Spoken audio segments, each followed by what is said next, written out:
What are some of the assumptions that maybe young lawyers in law school, out of law school, or even family and friends make about being in this type of job? So, first of all, I think that there is the stereotype of big law, and then there is the reality of big law.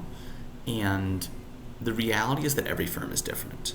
There are plenty that fall right into that stereotype, but the stereotype that I'm referring to is that you never sleep, that you are on call until 2 a.m. every night, that you're in a pen of bustling associates that are just constantly being yelled at and screamed at by attorneys that are above them, and that it's this absolute grind and a hellscape.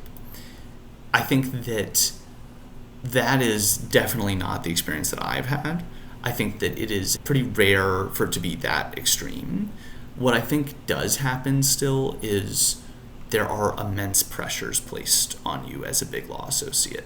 There are expectations to meet hours, there are expectations to get work done quickly, there are expectations that you are really being paid at a very high level for your availability. One of the things that I learned that I really enjoy is that I have a lot of autonomy over when I want to work. And what I mean by that is if I want to come in at 10 o'clock because I had a doctor's appointment in the morning or for whatever reason, I can do that. If I want to stay up till midnight doing work, I can do that. I think that it's very much so you can create your own schedule, but you need to get the work done in a timely fashion and you need to be available. I'm not going to say 24/7, but at most hours of the day.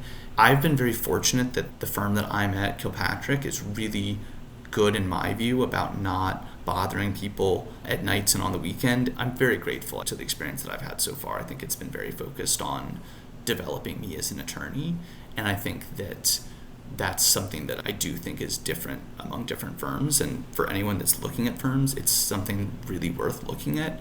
Is the goal of their early associates, junior associates, summer associates to cull the crowd and find the cream of the crop? Or is it to develop the people that they take and make them all into great attorneys? And I think that there is a big gap there within big law between the firms that take a bunch of associates and then say, we'll find the best and the rest can go kick rocks somewhere else, or the firms where we're going to take a specific group, we're going to develop them, those are our people, and we want to invest in them so that they can invest in us. And I think that I definitely found the latter in my experience.